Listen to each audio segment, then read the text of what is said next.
Hehehe. Sampurasun, dulur-dulur Faktalogia. Kumaha daramang? Balik lagi bareng gue, Epol, yang kali ini bakal bahas salah satu klub bola yang gak cuma keren, tapi juga jadi favorit gue pribadi, Bayern Munchen. Lo pasti tahu dong, Bayern Munchen itu bukan sekadar klub sepak bola biasa. Mereka adalah raksasa Jerman yang udah mendominasi Bundesliga selama bertahun-tahun, sekaligus salah satu klub terbaik di dunia. Tapi, di balik kejayaan mereka, ada sejarah panjang dan penuh perjuangan. Kayak pepatah Latin bilang, et astra per aspera, menuju bintang melalui kesulitan. Nah, Bayern Munchen tuh bener-bener gambaran nyata dari pepatah ini. Jadi, siap buat tahu kisah serunya? Yuk, kita mulai. 1. Awal berdirinya Bayern Munchen. Jadi, cerita Bayern Munchen ini dimulai tanggal 27 Februari 19. 11 orang yang kecewa sama klub sebelumnya memutuskan buat bikin klub baru. Dan lahirlah Bayern Munchen. Awalnya, mereka ini cuma klub kecil yang main di liga lokal. Tapi, nggak lama setelah berdiri, mereka langsung jadi sorotan gara-gara gaya mainnya yang atraktif dan penuh semangat. Meski begitu, masalah keuangan selalu jadi tantangan buat mereka di awal-awal. Bayern bahkan sempat diabaikan sama asosiasi sepak bola besar di Jerman waktu itu. Tapi mereka tetap maju, bro, karena mereka punya visi buat jadi yang terbaik. 2. Masa kelam era Perang Dunia Kedua. Masuk ke tahun 1930-an, situasi jadi sulit banget buat Bayern. Pas Nazi mulai berkuasa di Jerman, Bayern sering disebut klub Yahudi, karena presidennya waktu itu, Kurt Landauer, adalah seorang Yahudi. Kurt Landauer akhirnya harus mundur, banyak pemain juga pergi, dan Bayern hampir kehilangan arah. Perang Dunia Kedua bikin situasi makin parah. Setelah perang selesai, Bayern butuh waktu lama buat bangkit lagi. Tapi semangat mereka buat terus maju nggak pernah hilang. 3. Awal kejayaan di era 1970-an. Lompat ke tahun 1970-an, ini dia era emas Bayern Munchen.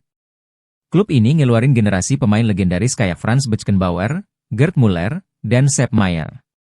Di era ini, Bayern nggak cuma jadi juara di Jerman, tapi juga nguasain Eropa.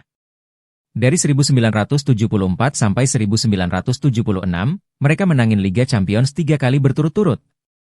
Lo bayangin aja, dari klub kecil yang penuh masalah, mereka bisa jadi raja Eropa.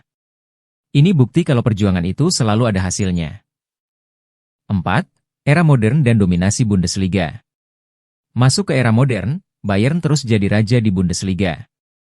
Mereka udah ngoleksi lebih dari 30 gelar Bundesliga, bro. Dan itu belum termasuk trofi-trofi lain kayak DFB Pokal dan Liga Champions. Oh ya, lo tahu nggak? Stadion mereka, Allianz Arena, nggak cuma canggih, tapi juga salah satu stadion paling ikonik di dunia. Lampunya bisa berubah warna sesuai event, loh. Bayern juga dikenal sebagai klub yang nggak cuma ngejar pemain bintang, tapi fokus ke pengembangan pemain muda. Filosofi ini bikin mereka tetap solid di setiap musim. 5.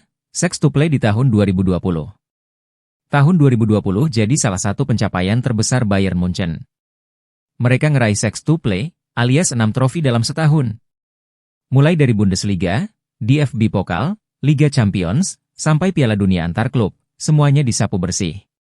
Prestasi ini bikin Bayern masuk jajaran klub elit yang pernah ngeraih sextuple, sejajar sama Barcelona.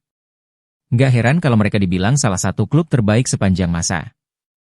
Nah, dulur-dulur Faktalogia, itulah perjalanan panjang Bayern Munchen dari klub kecil penuh tantangan sampai jadi raksasa sepak bola dunia.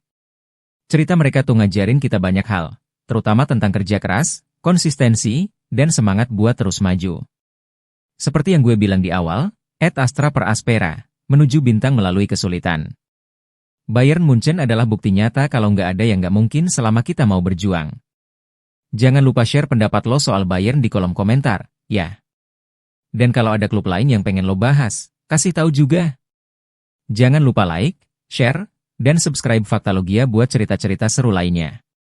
Sampai ketemu lagi, dulur-dulur. Sampurasun.